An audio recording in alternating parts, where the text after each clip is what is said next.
Hello friends. तो आज हम सीखेंगे कि कैसे ट्रिग्नोमेट्रिकल आइडेंटिटीज का यूज हम इंटीग्रेशन करने में करते हैं। तो डियर फ्रेंड्स, जब इंटीग्रांड जो है, इंटीग्रांड बोले तो आपके पास ये है, देखिए ये इंटीग्रल का साइन है, ये F of X D X equals to, मान लेते हैं इस फंक्शन का इंटीग्रेशन ये फंक्शन है। इस फंक्शन को इंटीग्रेट करने पर ये आता है, इस फंक्शन को इंटीग्रेट करने पर ये आता है। क्लियर? तो इसको डियर फ्रेंड्स हम लोग इंटीग्रल कहते हैं, जो आंसर आता है उसको इंटीग्रल कहते हैं। ओके, जिसको इंटीग्रेट किया जाता है उसको इंटीग्रांड कहा जाता है।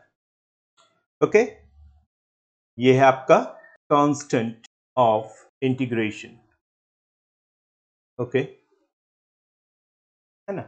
और ये है variable of integration, integration. Okay, variable of integration. तो जब इंटीग्रैंड जो है माय डियर फ्रेंड्स वो ट्रिग्नोमेट्रिक फंक्शन हो, ट्रिग्नोमेट्रिक फंक्शन हो, ओके, तो हम फंक्शन को इंटीग्रेट करने के लिए ट्रिग्नोमेट्रिकल आइडेंटिटीज का यूज करते हैं। ट्रिग्नोमेट्रिकल आइडेंटिटीज होता क्या है? ट्रिग्नोमेट्रिकल आइडेंटिटीज, जैसे यहां पर हम आपको एग्जाम्पल से समझाएंगे कि ट्रिग्नोमेट्रिकल आइडेंटिटीज होता क्या है।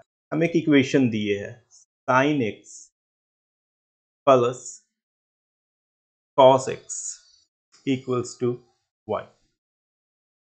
चूंकि माय डियर फ्रेंड्स यहां पे इक्वालिटी का साइन दिख रहा है, ओके, मतलब ये एक इक्वेशन है। आ गई बात समझ में? ये क्या है? इक्वेशन। कैसे जाने कि ये इक्वेशन है? क्योंकि यहां पे इक्वालिटी साइन होल्ड कर रहा है। तो x के कौन कौन से वैल्यू, x के माय डियर फ्रेंड्स कौन कौन से वैल्यू इसको सेटिस्फाई कर रहे हैं? ओके, चलिए देखते हैं। x इक्वल्स टू 0 रख के देखते हैं। Okay, sine 0 plus cos 0 equals to 1, sine 0 0, cos 0 1 equals to 1, imply 1 equals to 1। Okay, true, ये आपका ट्रू है। चलिए x equals to 45 degree, sorry 5/4 radian में लिखते हैं, x इक्वल्स टू 5/4 रख के देखते हैं। Sine 5/4 plus cos 5/4 equals to 1।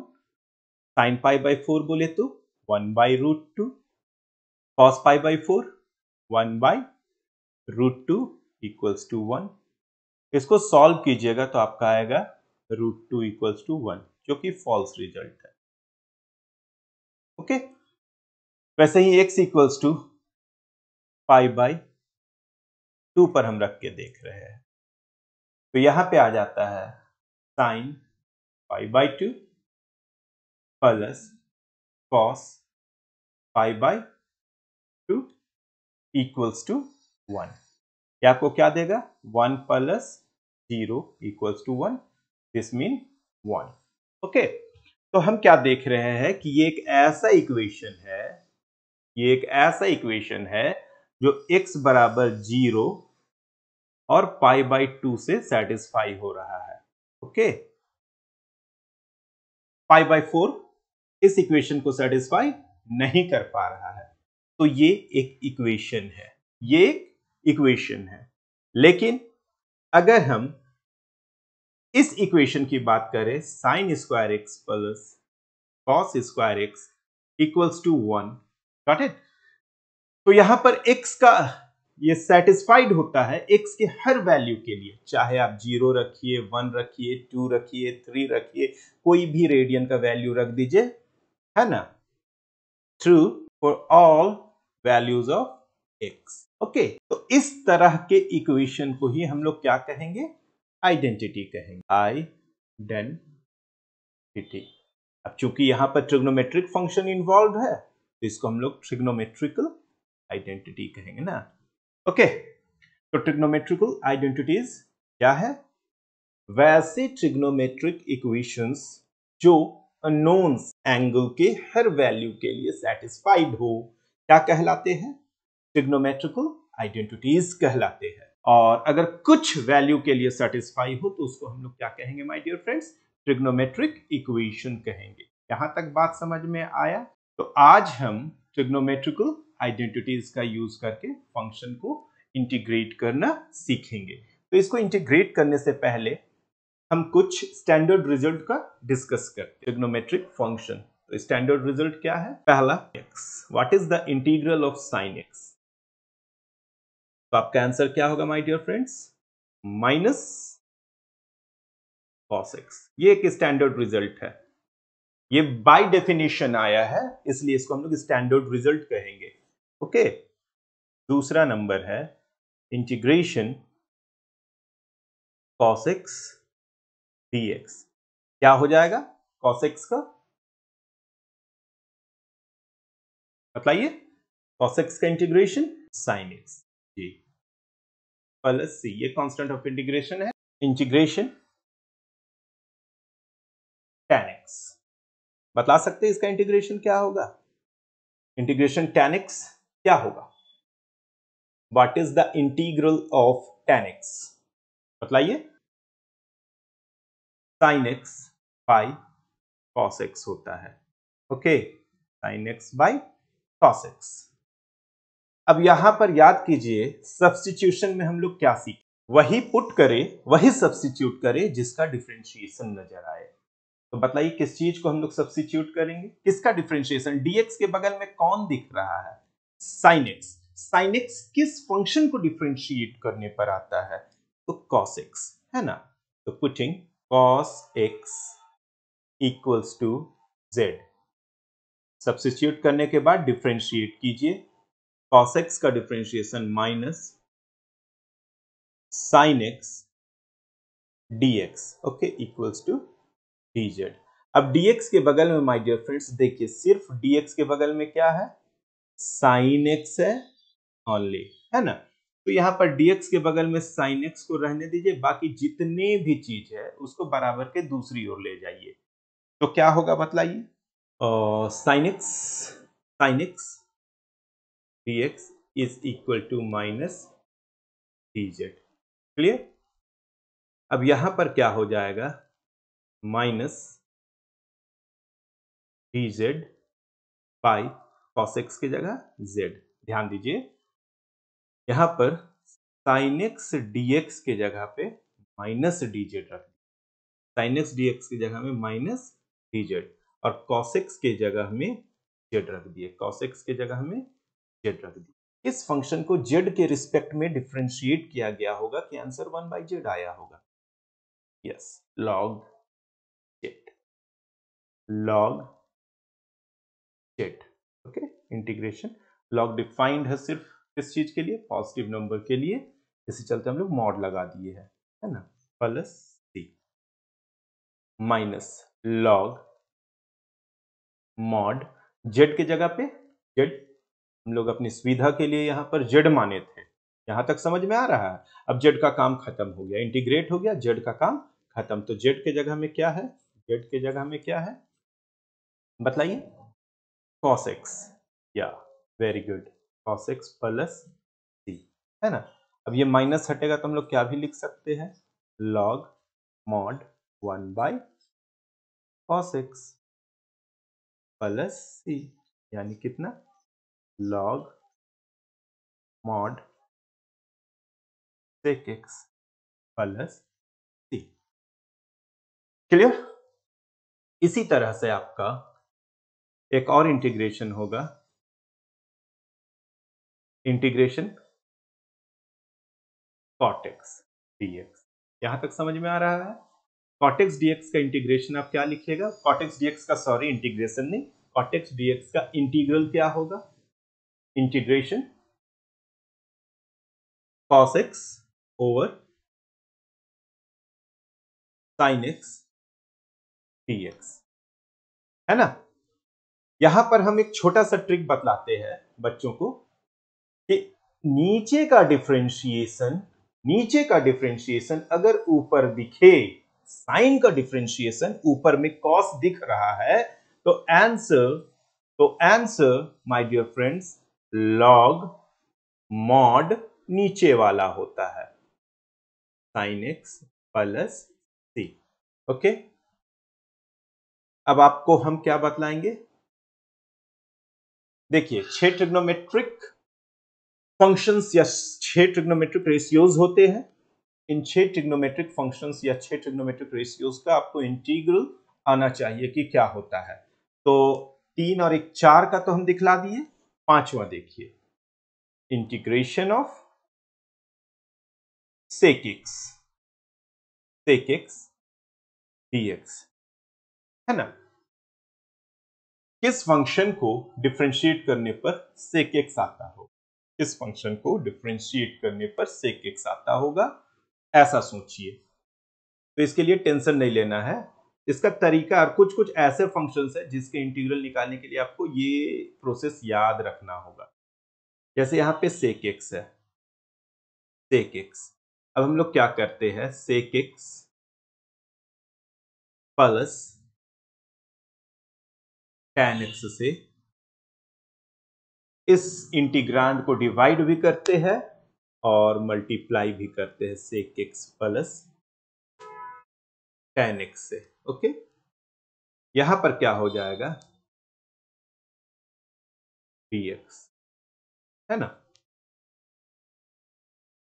Sec x plus tan x. ऐसा करने से फायदा क्या हुआ, सेक सेक डिस्ट्रीब्यूट कीजिए, सेक को, क्या हो जाएगा, सेक स्क्वायर एक्स प्लस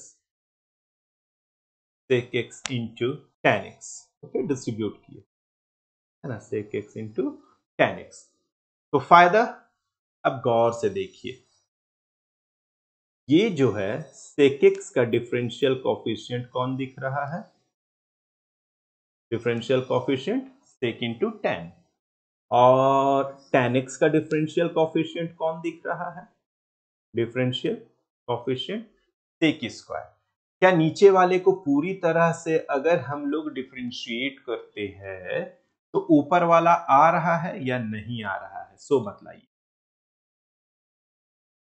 नीचे वाले को आप डिफरेंशिएट कर रहे हैं तो ऊपर वाला, इसका डिफरेंशिएशन कीजिए, सेक का सेक इंटू tan, ओके, और tan का सेक स्क्वायर दिख रहा है। तो अभी हमने क्या बतलाया, अगर नीचे का डिफरेंशिएशन ऊपर दिखे तो आंसर लॉग मॉडुलस ऑफ नीचे वाला होता है। Okay, sec x plus tan x plus C. यहां तक समझ में आया, आई होप कि आपको समझ में आ रहा है। 5 हो गया, चलिए अब छठा हम लोग देखते हैं, कौन बच गया, छठा number, integration of cosec x dx, cosec x dx। इसका भी वही घिसा पिटा तरीका जैसे हम लोग फिफ्थ वाला देखे थे, सेक एक्स का देखे थे, वैसे ही होगा, same integration of cosec x, integrand यहां पे क्या है, cosec x है। अब इसको मल्टीप्लाई और डिवाइड करेंगे किससे, cosec x minus cot x से, cosec x minus cot x से। यहां तक समझ में आया। अब जो न्यूमरेटर है ऊपर में cosec x को डिस्ट्रीब्यूट कर दीजिए, cosec x को डिस्ट्रीब्यूट कर दीजिए, cosec x और cosec x, cosec square x minus cosec x into cot x, समझ में आ रहा है, cosec x minus cot x। अब चलिए देखते हैं नीचे वाला का differentiation, d by dx of cosec x minus cot x, है ना। डिफरेंशिएट कीजिए, differential coefficient of cosec x with respect to x minus differential coefficient of cot x with respect to x।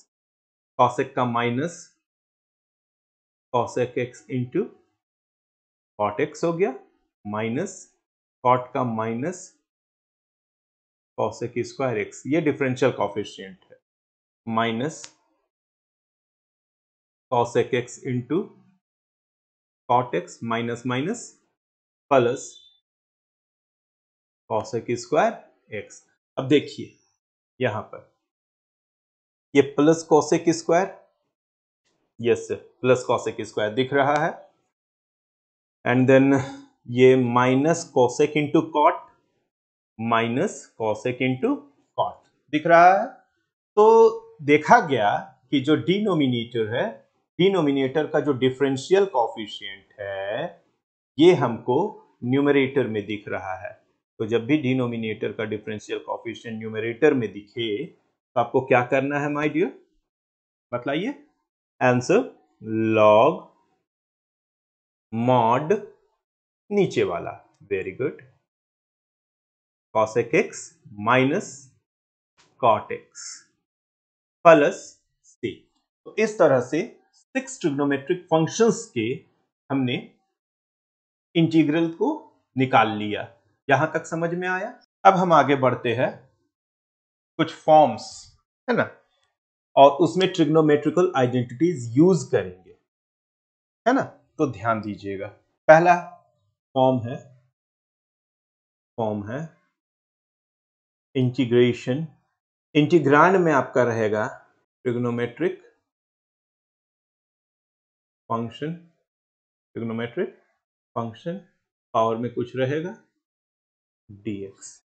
Okay, पहला form तो आपका ये है, form 1। अब n बराबर 1 जैसे trigonometric functions,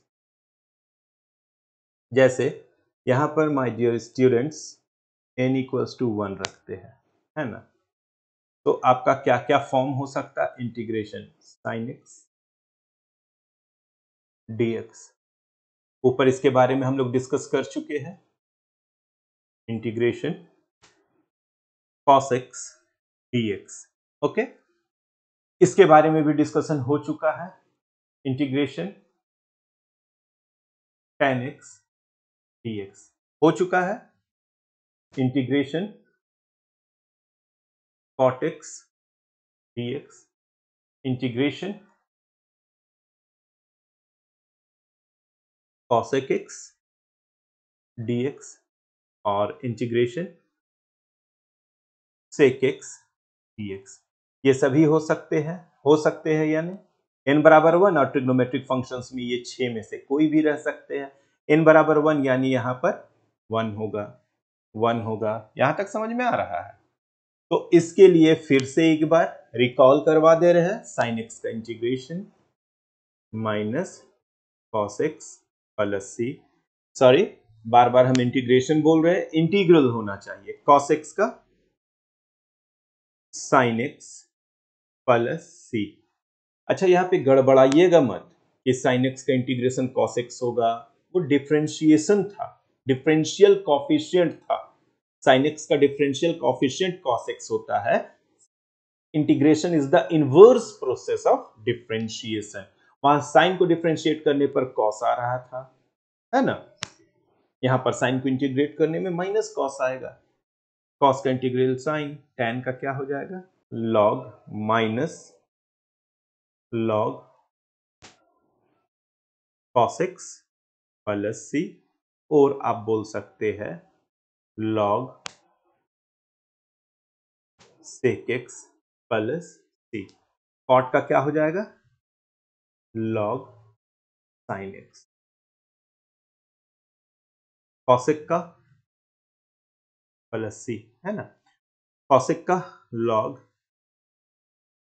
cosec x minus cot x, और sec का log sec x plus tan x। यहां तक समझ में आया या नहीं आया? आ गया। अब हम लोग जो है n बराबर 2 के लिए देखते हैं, है ना, n बराबर 2 के लिए कि फंक्शन को कैसे इंटीग्रेट करना है। n बराबर 2 के लिए हम लोग क्या करेंगे, चलिए देखते हैं एक क्वेश्चन। इंटीग्रेशन, जैसे ट्रिग्नोमेट्रिक फंक्शन पहला हम चूज करते साइन स्क्वायर एक्स dx। यहां पर आइडेंटिटी का यूज होने वाला है, जो हमारा मेन टॉपिक का नाम ही है trigonometrical integration using trigonometrical identities. तो चलिए यहां पर देखिए, एक रूल याद कर लीजिए, साइन या कॉस में जब भी स्क्वायर दिखे, साइन या कॉस में जहां पर भी स्क्वायर दिखे, आपको 2 से मल्टीप्लाई और डिवाइड करना है इंटीग्रांड को। इंटीग्रांड, यहां पर इंटीग्रांड कौन है, यहां पर इंटीग्रांड साइन स्क्वायर एक्स है। कौन है इंटीग्रांड, साइन स्क्वायर एक्स है। तो इंटीग्रांड को आपको 2 से मल्टीप्लाई और डिवाइड करना है, ओके, dx।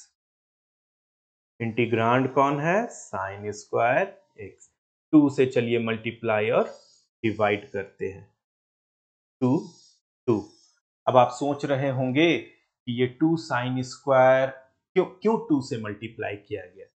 तो आपको 11th का फंडा एकदम क्लियर होना चाहिए। 11th के जितने भी ट्रिग्नोमेट्री में आपने फॉर्मूले पढ़े हैं सब याद रहेगा, तो ये टॉपिक एकदम आराम से निकलेगा।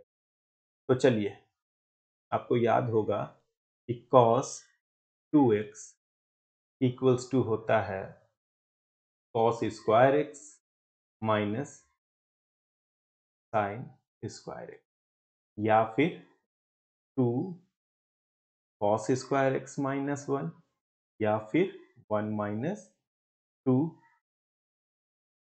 Sign square x. होता है या नहीं होता है। अब यहां पर देखिए, यहां पर 2 साइन स्क्वायर एक्स है, तो हम लोग इसी को उठा लेते हैं, इसको और इसको उठाते हैं, ओके। तो यहां पर क्या हो जाएगा, cos 2x equals to 1 minus 2 sine square x. अब इधर उधर ट्रांसपोज करते हैं, इधर उधर ट्रांसपोज करने का मतलब -2 साइन स्क्वायर, क्योंकि इसका हमको वैल्यू चाहिए, इधर ले आते हैं और cos को इधर ले आते हैं। तो क्या हो जाएगा, ये हो जाएगा आपका 2 sine square x equals to 1 minus cos 2x। इसको हम लोग क्या लिख सकते हैं, ये 2 कांस्टेंट है, आप इसको इंटीग्रल साइन के बाहर ले आइए, 2 इंटीग्रेशन, और 2 साइन स्क्वायर एक्स के जगह में क्या बैठ सकता है, 1 माइनस cos 2x dx। यहां तक समझ में आया कि नहीं आया, पक्का। अब हम लोग आगे चलते हैं। इक्वल्स टू 1/2, तो अपना इंटीग्रेशन को हम लोग, जो साइन ऑफ इंटीग्रल है उसको हम लोग बांटते हैं, डिस्ट्रीब्यूट कर, माइनस 1/2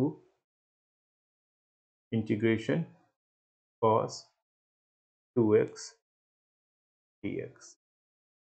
1/2 1/2, 1 का इंटीग्रल क्या होता है, x होता है। 1 का इंटीग्रल क्या होता है, x होता है। ये हो गया 1/2। cos का इंटीग्रल साइन, बगल वाला लीनियर है, टेंशन नहीं लेना है, ये 2x को एज इट इज लिख देंगे, एज इट इज लिख देंगे। हाँ, यहां पर हम लोग मेथड ऑफ सब्स्टिट्यूशन जब पढ़े थे उसमें देखे थे कि जब भी लीनियर हो, कोई भी फंक्शन हो, कैसा भी फंक्शन हो, ट्रिग्नोमेट्रिक हो, लॉगरिदमिक हो, एक्सपोनेंशियल हो, कोई भी फंक्शन हो माय डियर फ्रेंड्स, अगर उसके बगल में ये लीनियर हो ना, लीनियर मतलब वेरिएबल का पावर 1 हो जाए, तो x के कॉफिशिएंट से इंटीग्रल को डिवाइड कर दिया, ओके, प्लस आपका क्या रिजल्ट आ जाएगा, 1/2x minus 1/4 sign 2x plus c। यहां तक क्लियर हुआ, ये आपका रिजल्ट आ गया। अगला है integral of cos square x क्या होगा, कॉस स्क्वायर एक्स का आंसर क्या होगा, ये पूछ रहा है। ओके, तो आपको क्या करना है, आपको जब भी कॉस में स्क्वायर दिखे या साइन में स्क्वायर दिखे, आपको 2 से मल्टीप्लाई और डिवाइड करना है। 2, ओके, 2 कॉस स्क्वायर एक्स, फायदा क्या होगा, अच्छा हाँ, 2 से मल्टीप्लाई और डिवाइड क्यों, 2 से मल्टीप्लाई और डिवाइड करने पर जैसे ये 2 और ये 2 कैंसल आउट हो जाएगा, तो हम लोग को फिर कोई फर्क नहीं पड़ेगा, हमारा इंटीग्रांड एज इट इज रहेगा। हम इंटीग्रांड को 2/2 यानी 1 से मल्टीप्लाई कर रहे हैं। ओके, तो यहां पर क्या हो जाएगा, 1/2 कांस्टेंट है, बाहर निकाल दीजिए। यहां तक समझ में आया, इंटीग्रल ऑफ, चलिए अभी हम लोग तुरंत देखे थे पीछे कि cos 2x इक्वल्स टू क्या होता है, 2 cos स्क्वायर x माइनस 1, यही आइडेंटिटी है, ये जो है ट्रिग्नोमेट्रिकल आइडेंटिटीज है। इस आइडेंटिटी के बारे में हम लोग क्लास 11th में trigonometric ratios of multiple angles में पढ़े थे, है ना। तो क्या हो जाएगा बाबू, 2 cos स्क्वायर एक्स माइनस 1 बराबर के दूसरी ओर जाके क्या हो जाएगा, प्लस 1, 1 प्लस cos 2x, यहां तक समझ में आया।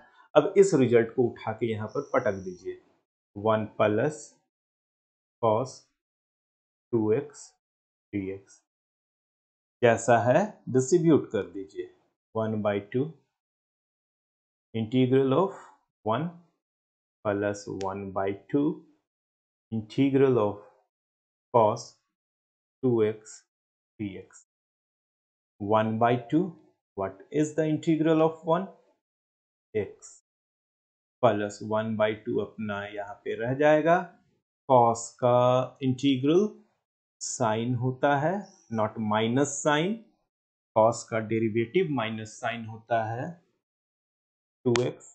अब ये जो cos के बगल में है वो फिर से लीनियर है, तो हमने क्या बतलाया है कि अगर लीनियर हो तो जो इंटीग्रल है उसको 2 से आप डिवाइड कर दीजिए। ओके, इस तरह से आपका रिजल्ट आ जाएगा, क्या चीज, 1/2x plus 1/4 sign 2x plus c। उसके बाद आपका आता है साइन हो गया, कॉस हो गया सर, इंटीग्रेशन अब आप सेक स्क्वायर का, सेक स्क्वायर एक्स dx। तो ये तो सर स्टैंडर्ड रिजल्ट है, हम लोग जानते हैं कि tan को डिफरेंशिएट करने पर, tan को डिफरेंशिएट करने पर सेक स्क्वायर आता है। तो भैया जब tan का डिफरेंशिएशन सेक स्क्वायर हो, टेंजेंट का डिफरेंशियल कोफिशिएंट सेक स्क्वायर होता है, तो सेक स्क्वायर का इंटीग्रल tan होता है, because integration is the inverse process of differentiate. तो ये आपका स्टैंडर्ड रिजल्ट है, यहां तक समझ में आया। इसका सीधा सीधी आपका क्या हो जाएगा, tan x प्लस c, यहां तक समझ में आया। इसके बाद आपका आता है integration of cosec square x dx। तो फिर से वही चलिए, माइनस कॉट एक्स को जब आप डिफ्रेंशिएट कीजिएगा, यानी उसका डिफरेंशियल कोफिशिएंट निकालिएगा, तो माइनस कॉट का minus cosec square x, okay, यानी आपका क्या हो जाएगा, कोसेक स्क्वायर एक्स। तो कोसेक स्क्वायर एक्स का जब इंटीग्रल पूछा जाए तो आपको क्या जवाब देना है, माइनस इंटीग्रल, कॉट का माइनस कॉसेक स्क्वायर होता है, लेकिन यहां पर हम लोग का क्या बोल रहा है, कॉसेक स्क्वायर का, तो हमको पॉजिटिव चाहिए, पॉजिटिव कॉसेक स्क्वायर चाहिए, इसी वजह से हम लोग माइनस कॉट को डिफरेंशिएट किए। यहां तक समझ में आया। तो इसका आपका रिजल्ट क्या लिखा जाएगा, minus cot x plus C. यहां तक समझ में आया? 4 हो गया। पांचवा रिजल्ट देखते हैं। tan में स्क्वायर रहे तो क्या? Integration tan square x D हो गया ना भारी। ये स्टैंडर्ड रिजल्ट नहीं है। इसको स्टैंडर्ड में लाने के लिए हम लोग को क्या करना होगा? ट्रिग्नोमेट्रिकल आइडेंटिटीज यूज करना होगा। इंटीग्रेशन tan स्क्वायर का हो जाता है, 10th क्लास का आइडेंटिटी यूज कीजिए, sec square x minus 1 dx। sec square x का हो जाएगा tan x। sec square x किसको डिफ्रेंशिएट करने पर आया होगा? tan को। माइनस किसको डिफ्रेंशिएट करने पर 1 आया होगा? x को डिफ्रेंशिएट। ओके, इस तरह से ये आपका क्या हो गया? रिजल्ट हो गया। यहां तक समझ में आया? सिमिलरली आपको अगर हम पूछे आपसे कि कॉट स्क्वायर का बतलाइए तो क्या बतलाइएगा? कॉट स्क्वायर का बतलाने बोला जाए तो आप क्या बतलाइए? Integration cot square x dx। ये है ना ट्रिग्नोमेट्रिक फंक्शंस है। यहाँ एक्सपोनेंट में, पावर में अगर 1 रहा तो क्या? तो स्टैंडर्ड रिजल्ट। और हम लोग कुछ कुछ निकाल दिए हैं। n बराबर 1 के लिए जो भी निकला है वो एज अ फॉर्मूला आप लोग याद कर लीजिए। और कॉट स्क्वायर के लिए क्या हो जाएगा? कॉट स्क्वायर का बताइए बताइए बताइए, भूल गए हैं। 10th है cosec square x minus 1 dx। हो गया। अब यहाँ पर डिस्ट्रीब्यूट कर दीजिए, cosec square x dx minus integration 1। आपको याद होगा कि ये क्या होता है, बताइए? कॉट एक्स माइनस के साथ -1 का x प्लस सी। इस तरह से हुआ। इस तरह से हमारा क्या हुआ? n बराबर 2 के लिए हुआ। कभी कभी कॉम्पोजिट फंक्शन भी रहते हैं, जैसे ये भी कॉम्पोजिट फंक्शन है। यहाँ दो फंक्शन का मिक्सचर है, पहला ट्रिग्नोमेट्रिक फंक्शन cos x और दूसरा squared function okay x square. दोनों को मिक्स कीजिएगा तो कुछ इस तरह का रिजल्ट आएगा, है ना? कुछ इस तरह के फंक्शंस होंगे। Integration cos square 4x plus 3 dx। Random हम एग्जाम्पल उठा रहे हैं, चलिए देखते हैं। इसके लिए सबसे पहला काम आप सब्स्टिट्यूशन में जाइए, है ना? सब्स्टिट्यूशन में क्या कीजिएगा? Putting 4x plus 3 equals to z। Inside function को आपको सब्स्टिट्यूट कर देना है। अब डिफरेंशिएट कीजिए, डिफरेंशिएट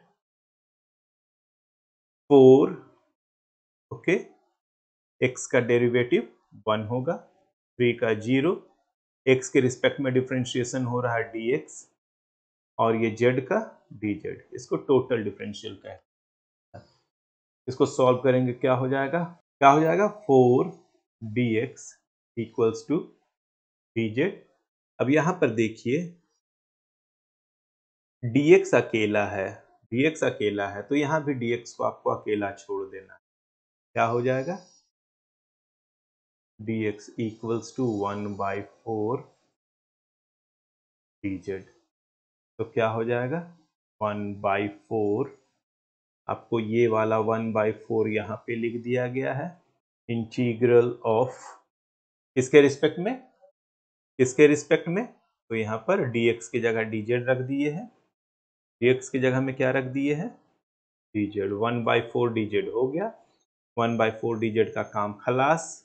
अब आपका क्या बच रहा है? बोलिए बोलिए बोलिए बोलिए। कॉस स्क्वायर, इस पूरे बंदे के जगह z रखा जाएगा। यहाँ पर जो आपका है ना, ये क्या है? ये 4x प्लस 3 की जगह z रख देंगे। ये देखिए 4x प्लस 3 की जगह हम लोग क्या रख दिए? z रख दिए, है ना? अब यहाँ पे देखिए आपका सिंपल सा, यहाँ पर 3 फंक्शन का कॉम्पोजिशन था। इस जगह पर 3 फंक्शन के कॉम्पोजिशन थे। 3 फंक्शन मिलके ये एक लौता इंटीग्रैंड बनाया था। उसमें से हम लोग यहाँ पर दो फंक्शन, एक जेड का फंक्शन आ गया और एक स्क्वायर्ड फंक्शन आ गया। यहाँ तक क्लियर हो रहा है? तो अब यहाँ पर साइन या कॉस में स्क्वायर नजर आए तो सीधा 2 से गुना और भाग करें किसको? इंटीग्रांड को। तो क्या हो जाएगा माय डियर? 1/4 की जगह 1/8 हो जाएगा। क्या किए यहाँ पर हम लोग क्योंकि स्क्वायर दिखा इस चलते 2 से मल्टीप्लाई किए, 2 से डिनोमिनेटर में भी मल्टीप्लाई किए और न्यूमरेटर में भी मल्टीप्लाई किए। तो आपको क्या मिल जाएगा? 1/8 इंटीग्रेशन 2 cos स्क्वायर जेड का फॉर्मूला याद होगा 1 प्लस cos 2z dz। अब यहाँ पे 1/8 को एज इट इज छोड़ दीजिए। 1 का इंटीग्रल z के रिस्पेक्ट में z हो जाएगा, cos का हो जाएगा sin 2z। अब फिर से एक बार इसको बकते रहिए, आप लोग बोलते रहिएगा, प्रैक्टिस होते रहेगा। यहाँ पर लीनियर है, लीनियर के बगल में 2 है, आपको रिजल्ट को 2 से डिवाइड कर देना होगा और आपका रिजल्ट आ जाएगा। अब चाहो तो 1/8 को डिस्ट्रीब्यूट कर दीजिए। 1/8 जेड की जगह कितना है? 4x + 3। जेड की जगह में कितना है? 4x + 3। 4x + 3 plus 1/16 sign 2 times Z के जगह में 4x + 3 है आपका प्लस c। इसको फिर से थोड़ा सा और सॉल्व कर दीजिए। 1/8 4x + 3 प्लस 1/16 साइन इस 2 को डिस्ट्रीब्यूट कर दीजिए। ओके, कितना हो जाएगा? 2 4 जा 8x + 2 3 जा 6 और ये आपका हो गया प्यारा सा आंसर। यहां तक क्लियर हुआ या नहीं हुआ? आई होप कि आपको ये बात समझ में आ रही होगी, है ना? अगला क्वेश्चन है n बराबर 3 के लिए। n बराबर 3 के लिए, n बराबर 3 के लिए क्या हो जाएगा? इंटीग्रेशन, चलिए क्वेश्चन उठाते हैं। Sine cube x dx। अब इसमें कौन सा आइडेंटिटी यूज होने वाला है? तुरंत चल जाइए क्लास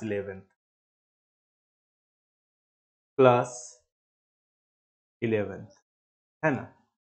याद कीजिए एक formula, sign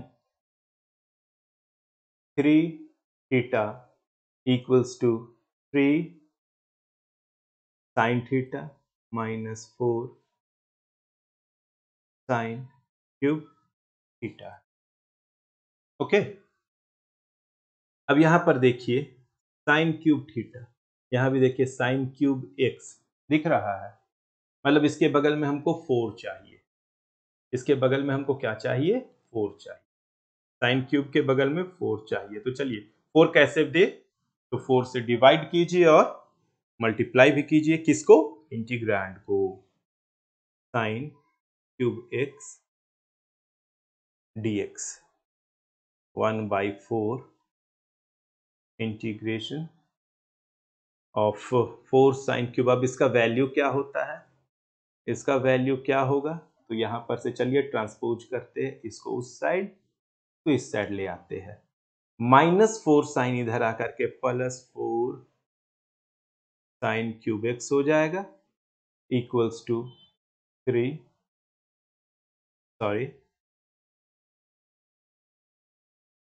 4 sine cube theta 3 sine theta minus sine 3 theta. चलिए इस वैल्यू को हम लोग यहां पर सब्स्टिट्यूट कर देते हैं। इस वैल्यू को यहां पर हम सब्स्टिट्यूट कर देते हैं। अब यहां पर थोड़ा सा मिटाना पड़ेगा, क्यों? एक्स का फंक्शन है और हम लोग वहां थीटा का एग्जाम्पल दिए हैं, इसलिए, है ना? dx। अब इसको डिस्ट्रीब्यूट कीजिए। 3/4 साइन एक्स dx। इंटीग्रेशन को हम दोनों में डिस्ट्रीब्यूट कर रहे हैं। 1/4 साइन 3x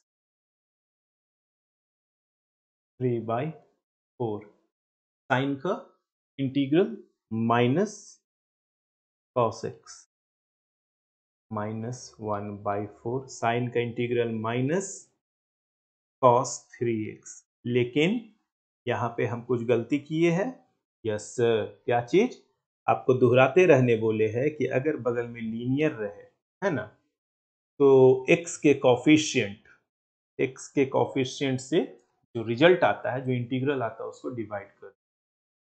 हो गया -3/4 cos x प्लस 1/12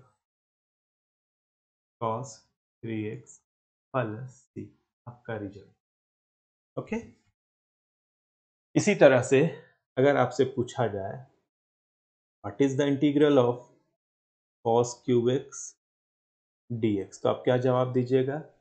हमेशा याद रखिए, अगर आपका पावर में, अगर आपका एक्सपोनेंट साइन या कॉस में क्यूब नजर आए, सेक टैन ये सब बाद की बात है ना। साइन या कॉस में अगर आपका क्यूब नजर आए ना, साइन या कॉस में अगर आपका क्यूब नजर आए तो 4 से मल्टीप्लाई और डिवाइड कीजिए हमेशा।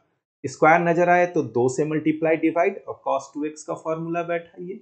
साइन और कॉस वाले में कहीं पर भी बाय पार्ट्स हो जाए, सम स्पेशल हो जाए, डी इवन की हम लोग डिफरेंशियल इक्वेशन पढ़ रहे हैं, वहां भी जहां जब भी आपको इंटीग्रेट करना हो और साइन या कॉस में क्यूब नजर आए तो आपको किससे मल्टीप्लाई डिवाइड करना? 4 से। तो 1/4, 4 से डिवाइड भी किए इंटीग्रांड को और मल्टीप्लाई भी कर रहे हैं, 4 cos क्यूब x dx। तो इससे क्या होगा फायदा? इससे फायदा ये होगा कि cos 3x बराबर हो जाएगा, बोलिए कितना होता है? 4 cos क्यूब x माइनस, बोलिए cos 3x का 3 cos x। इससे आपको क्या मिल जाएगा? 4 cos cube x equals to cos 3x plus 3 cos x। तो कितना हो जाएगा? 1/4 इंटीग्रेशन 4 का cos 3x plus 3 cos x dx equals to 1/4 integration cos 3x dx plus 3/4 integration cos x dx। Integration नहीं, इंटीग्रल, सॉरी, 1/4 cos का हो जाता है sin 3x। अब यहाँ पर x नहीं है, cos is not a function of x, cos is a function of 3x, और 3x लीनियर है, इस वजह से हम लोग पूरे रिजल्ट को 3 से डिवाइड कर देंगे। इसको आप आदत सा बना लीजिए, जब भी लीनियर रहे, क्वाड्रेटिक ये सब नहीं, लीनियर रहा, cos is a function of linear polynomial, तो आपको x के कोफिशिएंट से डिवाइड कर देना है। 3/4 cos का sin x। अब यहाँ पर सवाल उठता कि सर ये भी तो लीनियर है, यहाँ पर आप 1 से क्यों नहीं डिवाइड किए? भैया, किसी भी नंबर को 1 से डिवाइड करने पर वही नंबर आता है या नहीं? तो plus c, and this is your answer. इसको सॉल्व कर लीजिए, 4 3 जा 12, है ना? ओके। अब अगर tan रहा तो, tan क्यूब रहा तो integration of, integral of tan cube x dx। Tension थोड़ी लेना है यार, टेंशन क्या है? tan क्यूब x है ना, tan को स्क्वायर में ले आइए, tan x into tan square x। Okay, cube को हम लोग ऐसा लिख सकते हैं या नहीं? ऐसा लिखने का फायदा, ऐसा लिखने का फायदा है tan x, tan स्क्वायर को आप लिख सकते हैं sec square x minus 1 dx, integration of tan x into sec square x dx minus integration of tan x dx, है ना। अब हम लोग क्या करेंगे, सब्स्टिट्यूशन, क्या चीज, सब्स्टिट्यूशन, पुटिंग, वही पुट करे जिसका डिफरेंशिएशन नजर आए, tan x equals to z, वही पुट करे जिसका डिफरेंशिएशन नजर आए। tan x का डिफरेंशिएशन dx के बगल में sec स्क्वायर दिख रहा है या नहीं दिख रहा है, तो हम लोग tan x को सब्स्टिट्यूट कर देंगे, है ना, और डिफरेंशिएट कर देंगे, क्या चीज, डिफरेंशिएटिंग, तो क्या हो जाएगा, tan x का sec square x dx equals to dz, हो गया ना। तो इससे फायदा क्या हुआ, इससे फायदा हुआ आपका इंटीग्रेशन tan x के जगह पे z और sec स्क्वायर x dx के जगह में dz, है ना, minus integration tan x dx बराबर z का हो जाएगा माय डियर फ्रेंड्स z स्क्वायर बाई 2 माइनस, इसका आपको याद होगा कि हम ऊपर ही इसको हम निकाल के बतला दिए हैं, इसका आपका क्या हो जाएगा, log mod sec x plus सी। ओके, अब यहां पर z, जिस चीज का काम हो जाए मैथ कहता फिर उसको हटा दीजिए, जैसे यहाँ पर z हम सब्स्टिट्यूट किए थे, क्वेश्चन में हमारा थोड़ी z था, z हम यहाँ सब्स्टिट्यूट किए थे और सब्स्टिट्यूशन के बाद हमारा मैथ थोड़ा आसान हो गया, स्टैंडर्ड फॉर्म में आ गया। स्टैंडर्ड फॉर्म में आने के बाद क्या हो गया, हम लोग उसको आराम से इंटीग्रेट कर पाए, और इंटीग्रेट जब हो गया z का काम खत्म हो गया, इसलिए z का वैल्यू फिर से हम लोग क्या बैठा देते हैं, z का वैल्यू क्या है, tan x, तो tan square x by 2 minus log sec x plus c, this is your result. Okay, तो आज के लिए इतना ही दोस्तों, फिर मिलेंगे अगले वीडियो में, बाय।